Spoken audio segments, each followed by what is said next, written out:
L'inauguration du dépôt central de vaccins à Treichville. C'est un grand dépôt de vaccins. Le projet financé par l'Alliance des vaccins, c'est un projet de la Banque mondiale pour conserver efficacement les vaccins destinés aux enfants.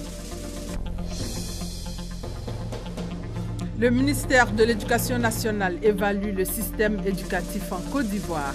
L'objectif est de proposer une éducation de qualité pour tous. Le point de cet atelier dans ce 13 mai. Les chefs d'État d'Afrique de l'Ouest en Gambie pour tenter de désamorcer la crise.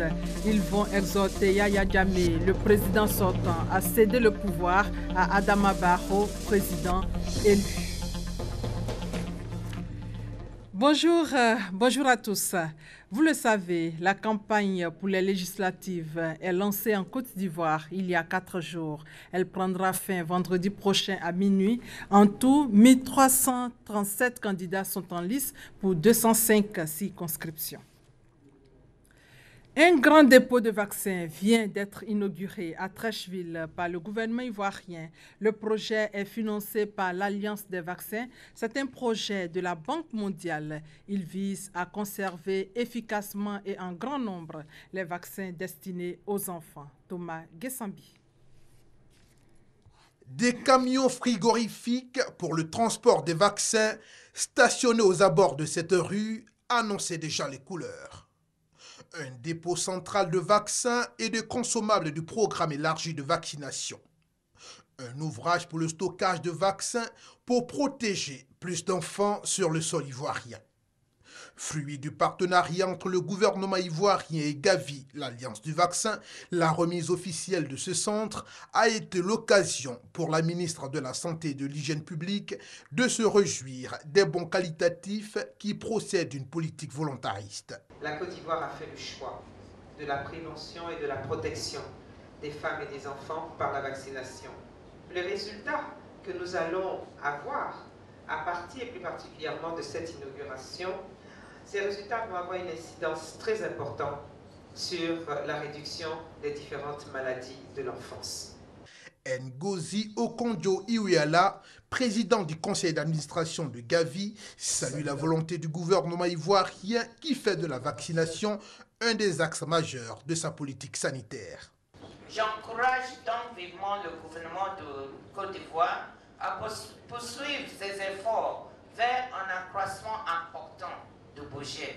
Environ 500 millions de francs CFA, c'est le coût de réalisation de cette infrastructure. Dans la dynamique, ce sont 20 autres dépôts qui sont prévus d'ici à fin 2017 pour doter toutes les régions du pays de disponibilité en matière de vaccination élargie. Santé et solidarité. La ministre de la Solidarité au chevet des blessés de l'accident de l'axe Kanaolo-Tengrela. L'accident a fait une 50aine de blessés et 8 morts. La ministre Maria Toukone est allée apporter la compassion du gouvernement ivoirien aux victimes. Abou Sanogo. Centre hospitalier régional de Korogo. La ministre de la Solidarité, de la Cohésion sociale et de l'indemnisation des victimes au chevet des blessés de l'accident de circulation qui s'est produit le mercredi dernier sur l'axe Kanaolo-Korogo. Ce car en partance pour Tengrela a fait une sortie de route occasionnant plusieurs victimes, dont des décédés. Marie Toukone, accompagné par le directeur du CHR de Korogo, est donc allé exprimer la compassion du chef de l'État Alassane Ouattara et du gouvernement aux blessés. Il y a eu 65 personnes concernées jusqu'à hier. Et parmi les 65, il y a eu 57 blessés et 8 décès. Donc c'est le bilan définitif. Mais il faudra aussi relever que depuis hier nuit, il y a des blessés qui ont été enregistrés au niveau du CHR. Parmi les 57 blessés, 36 qui ont été exéatés. Ils ont tous bénéficié d'une prise en charge. Le président me charge d'informer toutes les familles que les victimes seront prises en charge totalement et gratuitement par l'État de Côte d'Ivoire. Ce sont des personnes qui se rendaient à la cérémonie d'inauguration de l'axe Bouniali-Tengrela qui malheureusement ont été victimes d'accidents. Par la grâce de Dieu, on a constaté que sur les 57 personnes, il y en a qui sont parties à la maison. Ça veut dire que ces personnes ont commencé à recouvrer la santé. Et puis pour les cas graves, c'est-à-dire 21 personnes, sont encore dans l'enceinte du CHR et nous leur souhaitons vraiment un prompt établissement. On vient de constater qu'il y a des cas beaucoup plus graves qui vont être évacués sur Abidjan. L'accident a eu lieu le mercredi 7 décembre dernier aux environs de 17 h. Et voici ce qui reste de ce car d'une compagnie de transport de la place. Après le CHR de Korogo, Mariétou Kouné a rendu visite au ministre d'État Amadou Gon Coulibaly, secrétaire général de la présidence. Le ministre de l'Environnement, Alakwa Dioremi, offre des locaux provisoires à la préfecture de la région de Béké. Le directeur général de l'administration du territoire a salué le sens élevé du ministre Alakwa Dioremi et invite les populations à un sursaut civique et au respect des valeurs de la République. Reportage Kwadio Kwame. Devoir de reconnaissance, sens élevé de la République, sentiment fort qui anime le ministre Allah en posant cet acte de cœur. J'ai souhaité tout simplement poser un acte de solidarité. Un acte de solidarité d'abord vis-à-vis du président de la République, vis-à-vis de monsieur le Premier ministre et de son gouvernement, vis-à-vis des populations de Bouaké. Une préfecture, qu'est-ce que c'est? C'est par excellence l'un des symboles de l'État dans une région. Et lorsque ce symbole-là n'existe pas, ce repère-là n'existe pas, il faut dire que les populations ne se retrouvent pas. Pour le maire de Bouaké, cette vague de violence qui s'était emparée de la ville doit disparaître à tout jamais pour faire place à un esprit de tolérance, de paix et de développement.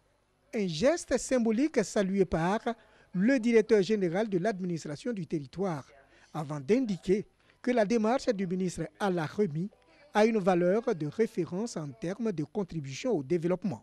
C'est un bel exemple d'engagement que le ministre d'État salue et il m'a demandé de vous exprimer la reconnaissance infinie de l'administration territoriale. Chaque citoyen doit bâtir ou aider à bâtir une œuvre. Travailler, c'est contribuer à bâtir une œuvre.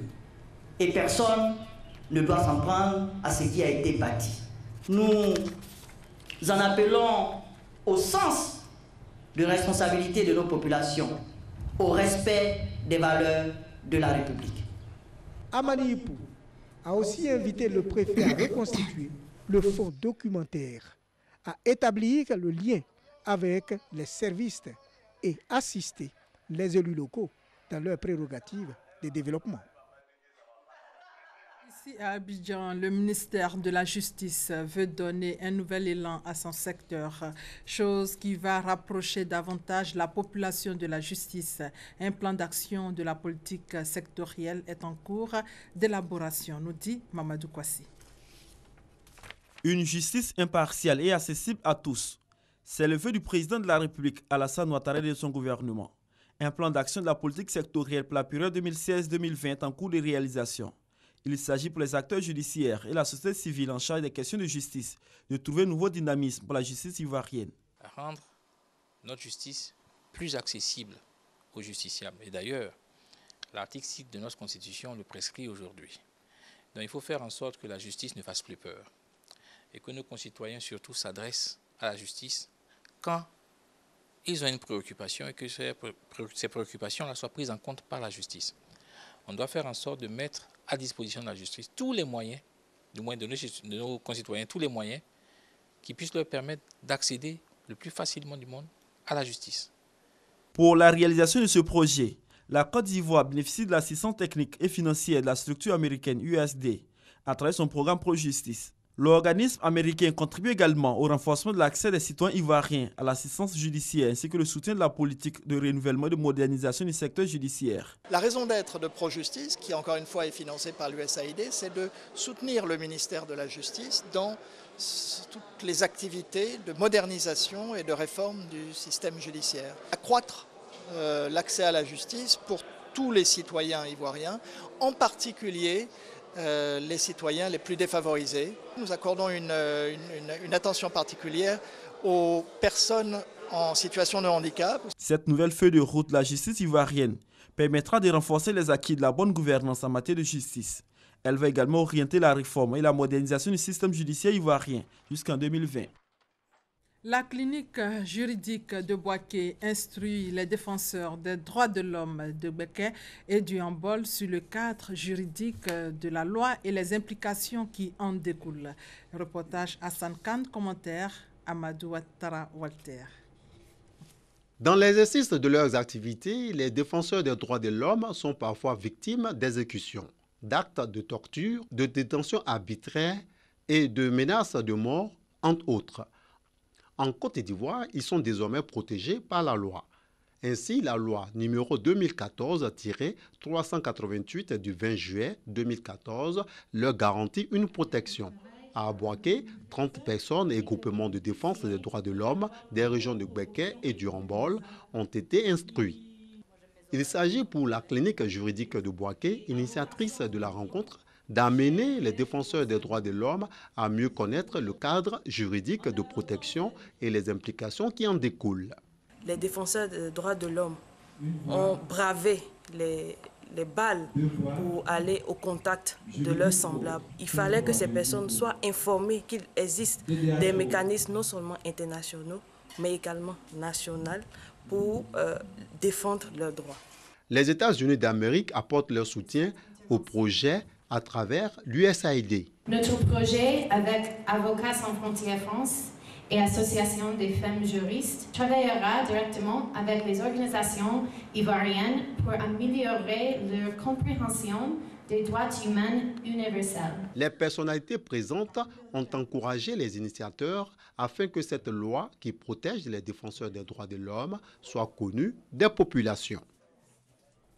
Comme annoncé, le ministère de l'Éducation nationale restitue les résultats du diagnostic du système éducatif en Côte d'Ivoire. L'objectif est de proposer une éducation de qualité pour tous. Reportage Emma Niamien. Pour rechercher les causes au rendement encore insuffisant des apprentissages dans les structures d'encadrement et de formation, il est important de mesurer les acquis réels des élèves. C'est dans cette vision que l'État de Côte d'Ivoire, à travers le ministère de l'Éducation nationale, s'est engagé dans les évaluations du PASEC, programme d'analyse des systèmes éducatifs de la Confémène, qui est la conférence des ministres de l'éducation des États et de gouvernements de la francophonie. Cette cérémonie vise donc à faire la restitution des résultats obtenus depuis 2014. L'enjeu réel de cet atelier, c'est justement de partager au maximum les résultats de l'évaluation PASEC pour que les différents acteurs du système éducatif s'en approprient. Le directeur de cabinet adjoint Raoul Koné, représentant le ministre de l'Éducation nationale, s'est réjoui de cette restitution. Pour lui, cette initiative va contribuer à rendre davantage performant le système éducatif. L'exercice qui est fait ici nous permet de mesurer avec précision là où le système éducatif, notre dispositif de formation est rendu. Ça va nous permettre de conduire de nouvelles modalités de rectification, de remédiation. Le PASEC est un programme institué dans 10 pays de l'Afrique subsaharienne. Il a permis de collecter de nombreuses informations sur les élèves, les classes, les écoles et les communautés locales. En Côte d'Ivoire, c'est au total près de 170 écoles pour plus de 3700 élèves enquêtés. Toujours dans le domaine de l'éducation, l'école primaire publique ECI d'Abengourou présente désormais un nouveau visage. Elle vient d'être entièrement réhabilitée par la formation ATEP au maïs à la demande de la mairie d'Abengourou. Eugène Atoubé. C'est une école entièrement réhabilitée qui fait la joie et la fierté des populations du quartier plateau d'Abengourou. Quant aux élèves et leurs enseignants, ils bénéficient d'un cadre de travail rénové pour atteindre les meilleurs résultats. Sa fière allure, le PPECI la doit à la fondation ATEF au maïs, qui a financé pour 33 millions de francs CFA la totalité des travaux de réhabilitation à la demande de la municipalité d'Abengourou. Le PPECI d'Abengourou est composé de 6 classes primaires, d'une école maternelle, des bureaux pour les directeurs et d'une cantine. Construite en 1974, elle peut se targuer d'avoir formé de nombreux cadres qui font aujourd'hui la fierté de l'indénié Guablais. La Fondation Sacré-Cœur missionnaire de la Charité a offert des kits scolaires d'un coût de 12 millions de francs CFA aux enfants défavorisés. La Fondation contribue ainsi à la scolarisation des enfants de la région de Gbeke. Reportage Djeneba Ouattara, commentaire Charles Tato. Ce sont au total 300 kits scolaires d'une valeur de 12 millions de francs CFA que la Fondation Sacré-Cœur missionnaire de la Charité a fait comme don aux écoliers de milieux défavorisés de la région de Gbeke. Pour la remise officielle de ces dons, les responsables de la structure donatrice ont initié une tournée dans les différentes localités de la région de Gbeke. Première étape, commune de Djebonois. 100 écoliers des classes de CP1 au CM2 ont pu bénéficier de ces dons. Cet élan de solidarité s'inscrit, selon la présidente de la Fondation, dans la droite ligne de la politique de scolarisation obligatoire de tous les enfants de Côte d'Ivoire. L'action des philanthropistes, c'est d'aider le gouvernement dans ses mots d'ordre. Et pour nous, agir ainsi, c'est contribuer justement à l'épanouissement de l'enfant qui est l'avenir de la Côte d'Ivoire. L'action sociale de la Fondation Sacré-Cœur a été soutenue par le maire de la commune qui a offert également des cartons de craie aux enseignants. Au niveau de notre commune, nous ne pouvions que projeter 500 000 seulement chaque année pour des gens d'action. Et quand une fondation vient avec des kits, mais c'est un soulagement énorme. Nous vous promettons des résultats meilleurs en fin d'année. Après Djebonois, cap a été mis sur la commune de Brobo. Ici, 100 écoliers ont reçu également des kits scolaires. Les bénéficiaires ont été exhortés à l'utilisation à bon escient de ces matériels didactiques. Prochaine étape, la commune de Diabo. Le Festival national des arts et de la culture en milieu scolaire a choisi la ville d'Abengourou pour le top départ de l'édition 2017. Pour ce rendez-vous, le thème choisi est « École obligatoire et entrepreneuriat, levier de la construction de l'Ivoirien nouveau ». Les détails avec Thomas Gessambi.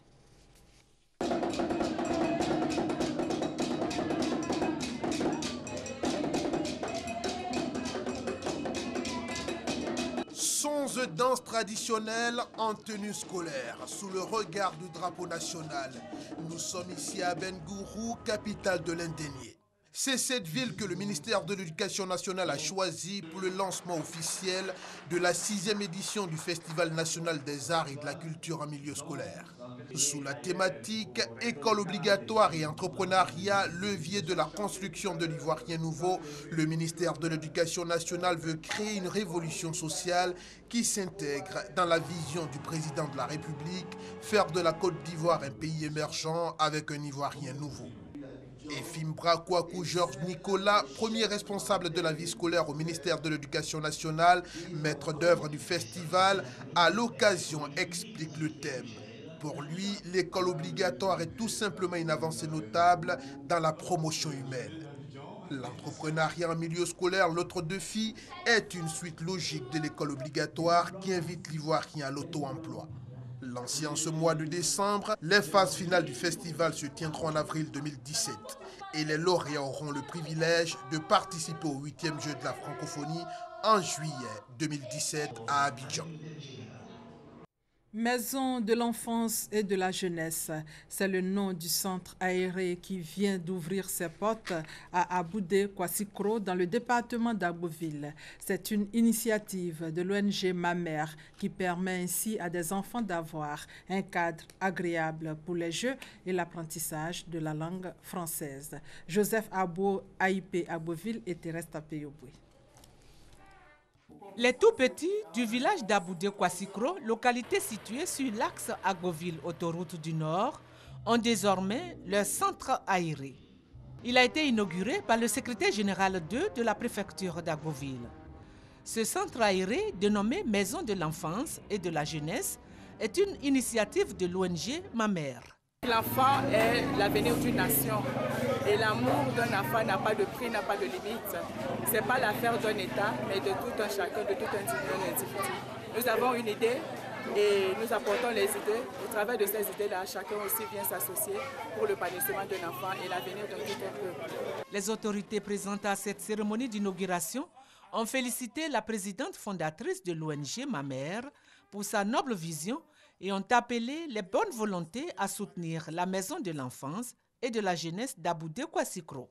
Les populations ont par ailleurs appelé l'équipe d'encadrement du centre Aïré à épouser la vision de la fondatrice, avoir l'amour des enfants, afin que ce centre fonctionne correctement et profite à plusieurs générations d'enfants de la localité d'Aboudé Kwassikro.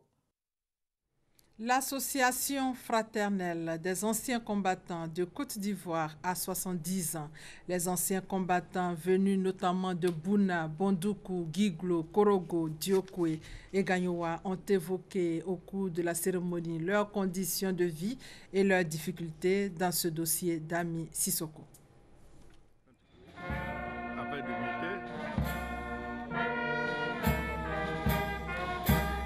Place Monument aux Morts, Abidjan Plateau.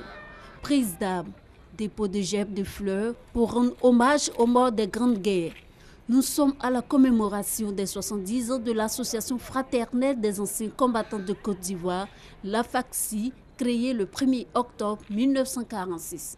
70e anniversaire, combien sont partis? Combien sont morts? Lesquels rares qu'on trouve aujourd'hui, c'est une joie pour nous. La commémoration des 70 ans de la FACSI. Que de souvenirs pour Dikoté Kambiri, ancien combattant de la guerre d'Algérie. Sur cette photo, il avait 23 ans. Aujourd'hui, il en a 81. Croulant sous le poids de l'âge et ayant sa vue considérablement baissée, il a tenu à être présent. Il a effectué le déplacement de Bondoukou à Abidjan, accompagné de sa fille aînée. Je n'ai même pas l'argent, je dis quand même, je vais venir pour connaître ce qu'on peut parler. Je suis venu, je suis très content. Comme je voyais, je peux connaître beaucoup ici. J'ai voulu qu'il revive l'instant qu'il a vécu en Algérie.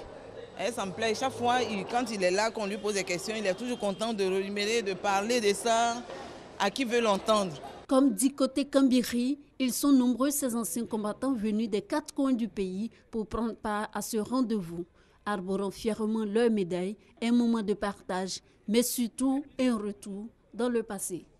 Je suis de la classe 47. Mon matricule, c'est 986 30 277. J'ai fait l'Indochine, j'ai fait Madagascar, j'ai fait l'Algérie à 2 reprises, et j'ai fait la France. En Côte d'Ivoire, la FACSI dénombre à peu près 1 millier d'anciens combattants. Cette association se caractérise par l'action d'entraide entre ses membres et la défense de leurs intérêts. La commémoration des 70 ans est donc l'occasion pour faire des doléances.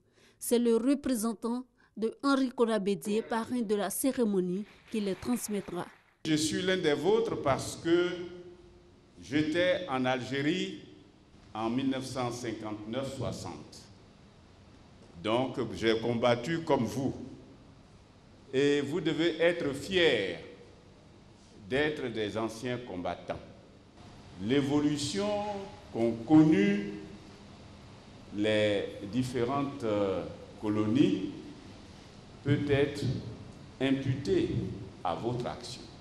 Le président a présenté des doléances. Je prends l'engagement de les transmettre à qui de droit. Nous avons beaucoup de difficultés d'ordre médical, financier, il faut le dire. Et si je vous dis que il y a plusieurs anciens combattants gagnant, disons, moins de 50 000 francs par mois, vous n'allez pas créer scandale. Sont considérés comme anciens combattants les membres des forces armées ou les personnes civiles ayant pris part à la Première et Deuxième Guerre mondiale de 1914 à 1918 et de 1939 à 1945, à la guerre d'Indochine et de Corée, ainsi qu'à la guerre d'Algérie de 1954 à 1962. Mais au moins 90 jours de guerre sont nécessaires pour mériter cette appellation. Au départ, nous étions appelés les tirailleurs sénégalais. Le soldat ivoirien était tirailleur sénégalais, de même que le Camerounais, le Gabonais, le Guinéen. Tout le monde répondait à ce vocal tirailleur sénégalais. L'appellation ancien combattant est intervenue seulement en 1958. Le statut d'ancien combattant donne droit à certains avantages et à une pension de retraite bonifiée. Le montant qui était inégalement reparti entre les pays africains et la métropole est depuis 2010 équitable. Selon la FACSI, 220 402 francs CFA par semestre, c'est ce qu'un ancien combattant perçoit. Une somme pas toujours perçue régulièrement. Ce n'est pas suffisant, 6 mois. C'est-à-dire dans l'année, ils perçoivent 2 fois. Ça peut être plus consistant parce qu'ils ont sacrifié leur vie pour la France. La France, c'est une grande puissance qui peut faire plus que ça. Nos pensions ont été cristallisées. Et le président Houphouët-Boigny, même en 1946, est allé jusqu'à dire en France que le sang versé était le même. Il n'y avait pas de raison que ceux de la métropole soient payés plus que nous. En 2007, enfin, Jacques Chirac a décristallisé les pensions. C'est en 2010 que Nicolas Sarkozy a décristallisé le reste des pensions. Ceux qui ont fait plus de 15 ans sous les drapeaux français perçoivent des pensions et payées par la pairie de France. Il y a d'autres qui sont invalides et ceux-là aussi perçoivent les indemnités. Il y a aussi la pension de retraite. Là, c'est ceux qui ont fait au moins 90 jours de guerre. La moyenne de 100 à 300, 400. Il y a d'autres qui perçoivent même au moins 600 000. Pour la Première Guerre mondiale, sur quelques 23 000 recrutés sur le territoire ivoirien, près de 19 000 ont participé aux différentes batailles. Plus de 3 000 ont été tués et environ 800 sont portés disparus. Voilà, dossier signé Ami Sissoko. Retour sur la fête de Maolid qui a été célébrée hier. C'est l'anniversaire de la naissance du prophète Mohamed. Nous vous proposons quelques temps forts avec nos différents reporters. La communauté musulmane de la mosquée Fatima Zahra de Grand Bassam a célébré la nuit du Maouloud qui commémore la naissance du prophète Mahomet dans la nuit du 11 décembre. Des milliers de fidèles se sont réunis autour de l'imam principal de la dite mosquée, ambassadeur de la paix, l'imam Dramé Moussa. Thème développé, le fondement de l'unité et de la solidarité dans l'enseignement du messager Mahomet en présence d'autorités politiques, administratives et traditionnelles au rang desquelles le Premier ministre Daniel Kablan-Duncan, fils de Grand Bassam. Le message véhiculé était la paix, la cohésion et la solidarité. Mohamed, homme de tolérance, de sagesse, de pardon et de générosité. Ces vertus du prophète de l'islam ont été enseignées aux musulmans d'Abobo Nouvelle-Gare et du centre culturel au cours de ce Maouloud. L'imam Bamba de l'association Shamsou Zaman a dans son sermon exhorté les fidèles à faire fi de la violence pour se tourner résolument vers la paix, gage de stabilité et de développement. Il a par la suite demandé aux musulmans de s'approprier le comportement du prophète Mohamed. Pour les musulmans, de faire comme Mohamed sallallahu alayhi wa sallam, la manière que le prophète Mohamed sallallahu alayhi wa sallam il était. C'est un homme généreux, il était gentil, il est ouvert pour tout le monde. À Abobo Samake, les enfants étaient à l'honneur pour la célébration de la naissance du prophète. Ils ont reçu un enseignement sur le parcours et la vie de Mohammed. Prières et chants liturgiques pour magnifier le prophète de l'islam étaient aussi au menu de cette commémoration. Je veux connaître la famille du prophète Mohammed, la famille du prophète Mohammed. Muhammad Sayyidi Kamnaini, Muhammad Sayyidi Kamnaini. Je sais que le prophète était un homme véridique, honnête, généreux. Il était sage, il était bon. Il aimait tout le monde, ceux qui sont musulmans et ceux qui sont non musulmans. Une initiative de l'association Majlis Sharif, organisation qui œuvre à la promotion de l'islam. À la mosquée Aliman de Yopougon, quartier millionnaire, le Maouloud a été célébré autour de la problématique du sceau des messagers, illustré par la vie du prophète Mohamed. Selon l'imam Diabagaté, imam principal de cette mosquée, le prophète Mohamed, de par son modèle de vie, nous exhorte à rejoindre la voie de la vérité, seule garantie du salut. L'importance du thème a quant à lui été déclinée par Mohamed Traoré, l'imam adjoint, qui a défini le prophète de l'islam comme le lien efficace pour atteindre Allah. Un sermon suivi de moments d'échange pleinement vécus par toute la communauté. Hors de nos frontières, la pression internationale s'accentue sur le président gambien sortant, Yaya Jammeh.